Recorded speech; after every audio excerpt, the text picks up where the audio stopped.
Le rôle d'un parti politique,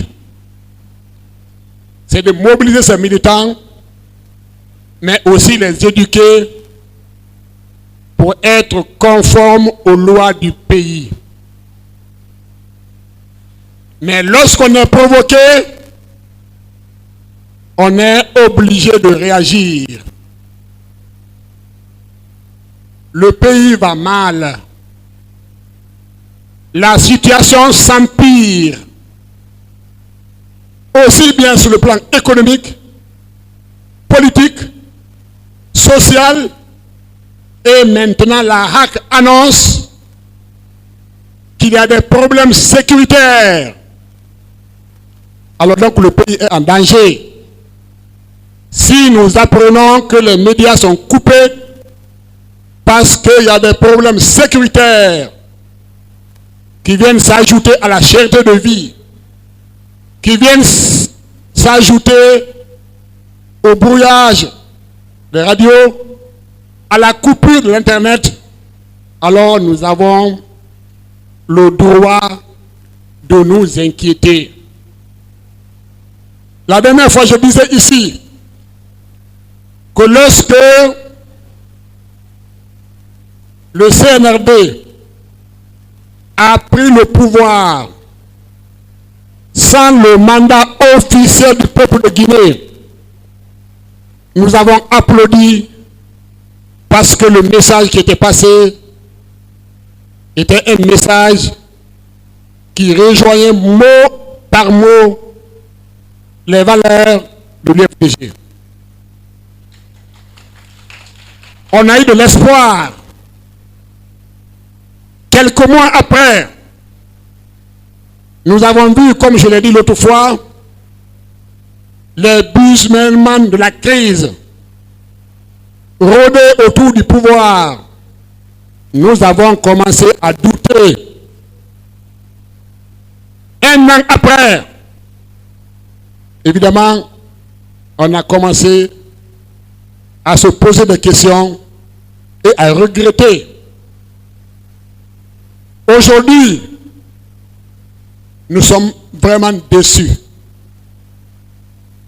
On est déçus et même à la minute où je vous parle, l'évolution de la situation et les déclarations de va-t-en-guerre des autorités nous révoltent. Maintenant, on est révolté. On a coupé l'Internet. On a bloqué la télévision. Orange Money même est bloqué. Hier, je voulais envoyer 400 000 francs à un parent au village. On a dit que ce n'est pas possible. Ce matin, entre moi et Dieu, je suis passé dans une banque à côté d'ici. On dirait que les gens sont en grève. La banque était totalement vide. On n'était que 2 clients. C'est grave pour le pays. Au lieu de s'atteler à régler ces problèmes, le ministre Moïse Condé, le jeune ministre Moïse Condé, qui a toute la vie devant lui, revient encore pour provoquer les partis politiques. Tout le monde sait qu'un parti politique, pour présenter un candidat, il faut une séance d'investiture du candidat. Tout le monde le sait. Mais nous ne sommes pas des subordonnés au ministère de l'administration du territoire.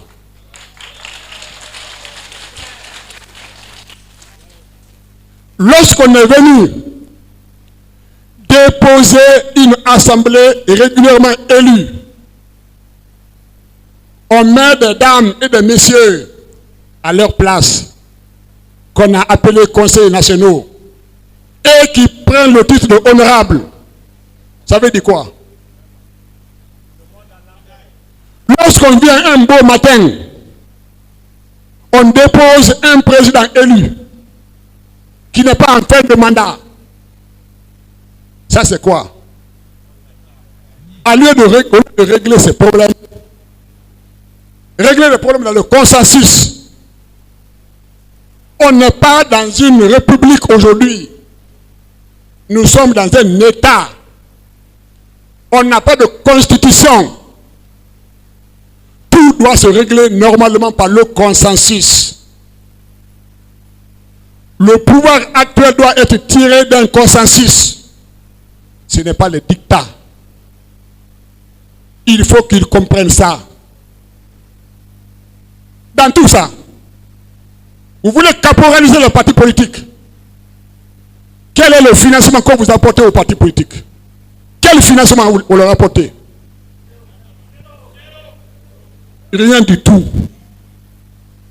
Chaque fois qu'on a eu besoin d'organiser un congrès, une investiture, nous avons régulièrement invité les autorités du ministère de l'administration du territoire parce que c'est la tutelle des partis politiques. Mais nous ne sommes pas là pour recevoir des ordres ou des dictats du ministère. Il faut qu'ils le sachent. Il faut que les provocations cessent. D'abord, j'ai demandé aux coalitions d'envoyer les statuts des partis politiques de coalition. Alors que c'est là-bas qu'on signe ces statuts. C'est les coalitions qui auraient demandé au ministre, monsieur le ministre, envoyez-nous des copies de tel ou de tel. Ce n'est pas au ministère de demander aux coalitions de faire ce travail-là. Il y a 60 ans, il n'y avait pas d'Internet, il n'y avait pas de télévision, il n'y avait pas de téléphone portable, il n'y avait pas de satellite même. On vivait bien. Aujourd'hui, si vous voulez voyager, s'il n'y a pas d'Internet, vous ne pouvez faire aucune opération au niveau des compagnies d'aviation. Vous ne pouvez pas faire une seule opération dans une banque aujourd'hui sans les réseaux sociaux. Si on veut détruire tout ce système, nous ne sommes pas dans l'Antiquité. Ce n'est plus un droit, Internet et autres. C'est une obligation. C'est la vie des personnes. Si les satellites s'arrêtent aujourd'hui, Facebook, Google s'arrêtent aujourd'hui, aucun avion ne pourra voler. Aucune banque ne peut fonctionner. Aucune grande société ne peut fonctionner. Si des dirigeants s'amusent à couper ces moyens, je ne sais pas s'ils mesurent la portée économique, sociale de ces actes. Il faut qu'ils reviennent à la raison. Il faut qu'ils comprennent qu'ils ne sont pas élus. Il faut qu'ils comprennent que trop, c'est trop. Il faut qu'ils comprennent que la vie, tout passe. La seule chose qui est permanente dans la vie, c'est le changement. Ça changera. Mais dans tout ça, où sont nos intellectuels? Où sont nos intellectuels? Où sont nos religieux? Où sont nos universitaires? Où sont nos sages? Où sont nos célèbres Kuntigi? Où sont les Kuntigi?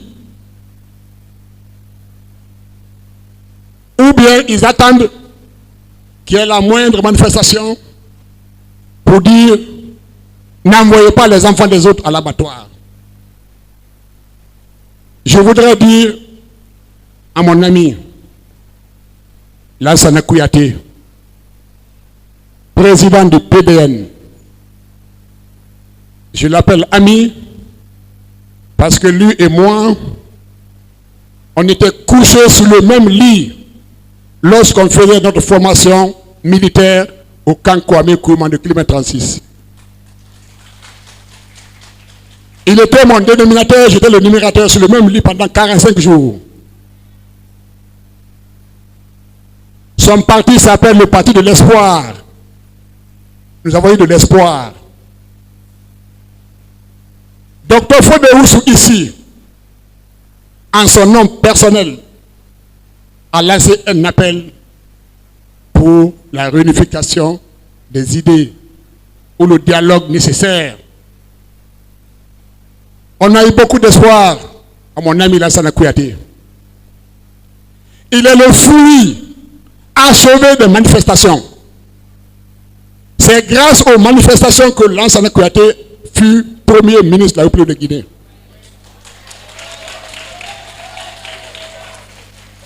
Il est mon voisin à Matoto. Je vous assure, j'ai vu les femmes étaler leur paille sur la route pour que son véhicule passe dessus, tellement ils avaient été contents de son arrivée. Mais lorsque les démons perpétuels du pays ont profité de la maladie du président Lansana Conté, ils sont encore vivants. Ils ont enlevé Lansana Kouyaté. Ce jour où j'étais encore là, le courant était coupé. Son cortège est passé dans l'obscurité devant chez moi. Les mêmes femmes qui mettaient leur paille pour qu'ils passent dessus étaient là en train de huer, d'insulter père et mère. Ce pays est comme ça. Lansana Kouyaté a tout le talent oratoire qu'il faut, a l'expérience nécessaire qu'il faut. Un diplomate achevé, ambassadeur aux Nations Unies, un peu partout. Nous avons mis beaucoup d'espoir en lui. Il a le verbe, il a les mots qu'il faut lui-même pour prendre son bâton de pèlerin pour la réconciliation des Guinéens. Il a vécu beaucoup de choses dans ce pays. On était ensemble dans les manifestations. Son cortège et le cortège de Kassoy étaient les plus visibles. C'était les deux leaders qui ont le style américain de la campagne. Il avait des gros machins, des gros ballons gonflables sur les véhicules. On était ensemble sur le toit des véhicules il n'y a pas longtemps. Il ne peut pas dire aux jeunes de Bambeto que sortir n'est pas normal, alors que nous-mêmes, nous avons appris à ces jeunes-là à sortir.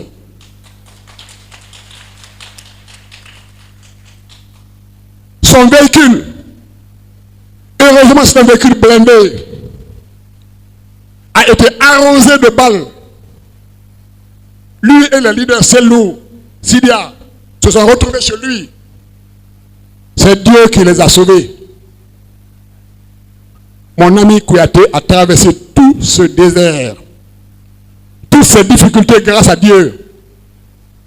Je l'invite à prendre son bâton de pèlerin en tant que diplomate, en tant que parti de l'espoir et en tant que membre de la célèbre promotion Mao. Le président Sékou Touré, à notre investiture, en quittant la tribune, il a dit « Je vous confie la Guinée ». Il a confié la Guinée à la promotion Mao. La promotion Mao a eu des premiers ministres. Tidiane Souaré, lui-même Kouyaté, beaucoup d'autres ministres. Il faut que Kouyaté prenne son bâton de pèlerin pour honorer la mémoire de Sékou Touré qui lui a confié la Guinée, qui a confié la Guinée à la promotion Mao. Donc, ceci dit, je crois que tout a été dit. Ce qui reste, c'est que on se pose la question, qu'est-ce que Selou Dalein va faire en matière de médias lorsqu'il sera au pouvoir? La question ne doit pas se poser. Le fondateur, l'initiateur de la libération des ondes en Guinée, c'est Selou Dalein Diallo et le ministre Madi Kaba Kamara. Je sais ce que les deux personnes là ont fait auprès du président Lansana Conté. Madi Kaba Kamara, c'est le Yalo. Nous sommes pour le libéralisme intégral. Donc la question ne se pose même pas. Lorsque celui sera au pouvoir, ce sera un libéralisme total en matière de communication, puisque c'est un droit. Maintenant, ceux qui prennent leurs rêves pour des réalités, il faut qu'ils sachent que notre candidat, le candidat de l'UFG, c'est ce monsieur-là. C'est lui. Celui qui a le pantalon.